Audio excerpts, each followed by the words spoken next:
আজকের ভিডিওতে সরকারি কর্মীদের জন্য তিনটে সেরা সুখবর আছে। দারুণ সুখবর আছে, একটা নয়, দুটো নয়, তিনটে সুখবর আপনাদেরকে জানিয়ে দেবো। ভিডিওতে শেষ পর্যন্ত সঙ্গে থাকবেন, সুখবরগুলো নিজে নেবেন, ভিডিওটিকে শেয়ার করে অন্যদেরকেও জানিয়ে দেবেন। চ্যানেলে নতুন হয়ে থাকলে অবশ্যই সাবস্ক্রাইব করে রাখবেন যাতে কোনো আপডেট আপনাদের মিস না হয়ে যায়। আমরা রাজ্য সরকারি কর্মচারীদের সর্বপ্রকার আপডেট এই চ্যানেলে দিয়ে থাকি।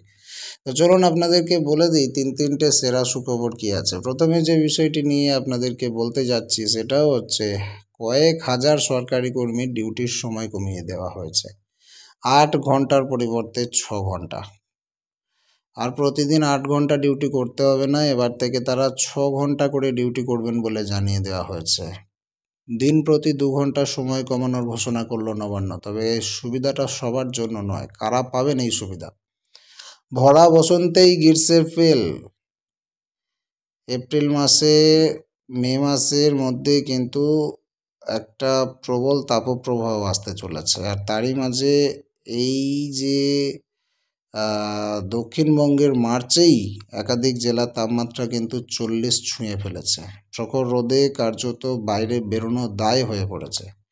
এবারে সেদিকে নজর রেখে কয়েক হাজার সরকারি কর্মীর ডিউটির সময় কমিয়ে দেওয়া হলো। এবার থেকে তারা 6 ঘন্টা করে ডিউটি করবেন বলে জানিয়ে দেওয়া হয়েছে। অর্থাৎ দিন প্রতি 2 ঘন্টা সময় কমানোর ঘোষণা করলো নবান্ন।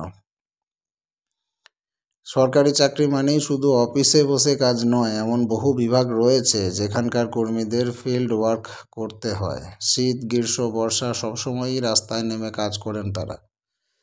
উদাহরণ হিসেবে ট্রাফিক পুলিশের কথা বলা যায়। এবার তাপমাত্রা বাড়তেই তাদের ডিউটির সময় 2 ঘন্টা কিন্তু কমিয়ে দেওয়া হয়েছে। প্রখর গরম থেকে রেহাই দিতেই ট্রাফিক পুলিশের ডিউটির সময় কমানোর সিদ্ধান্ত নেওয়া হয়েছে নবান্নের তরফ থেকে। সুতরাং ট্রাফিক পুলিশদের জন্য এটা অত্যন্ত ভালো একটা খবর। দ্বিতীয় আপডেটে আপনাদেরকে জানাতে চলেছি বোনাস বৃদ্ধির ব্যাপারে, এবং তৃতীয় আপডেট দেব পেনশনভোগীদের জন্যও সুখবর থাকছে। রাজ্য সরকারের পক্ষ থেকে নতুন ঘোষণা চলে এসেছে, যার মাধ্যমে রাজ্য সরকারি কর্মীরা এবার বোনাস বর্ধিত হিসেবে পাবেন।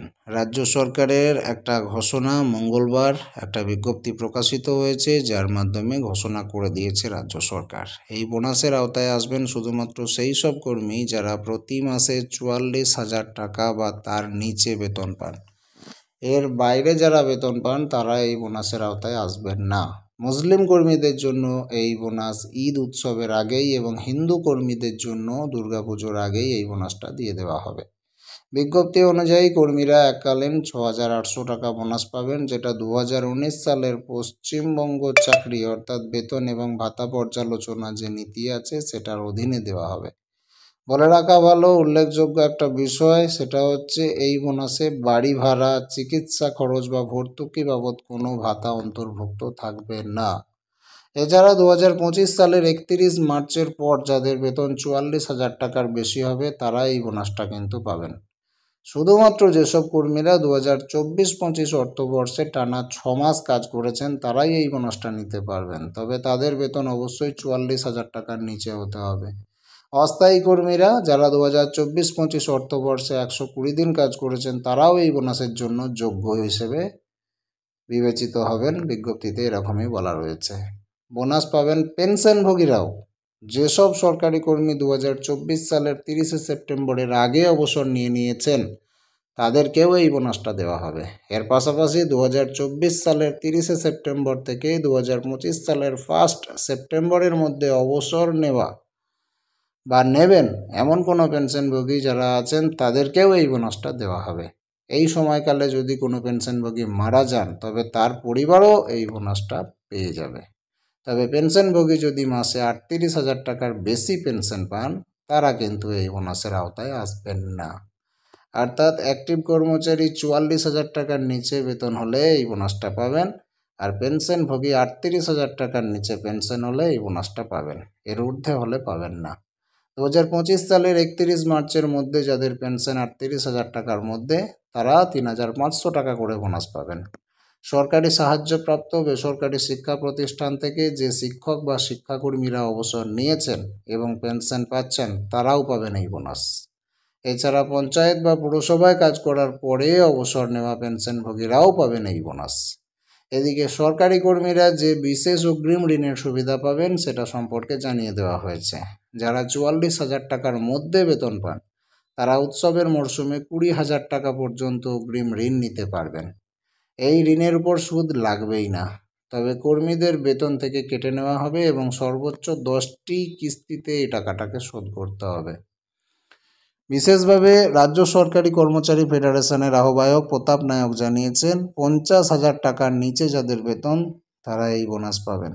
তিনি মুখ্যমন্ত্রীর এই উদ্যোগকে স্বাগত জানিয়েছেন, বলেছেন এটি প্রান্তিক মানুষের কথা চিন্তা করেই নেওয়া হয়েছে, যাদের বেতন কম এবং তারা উৎসবের মরশুমে এই ধরনের সহায়তা পেতে পারেন।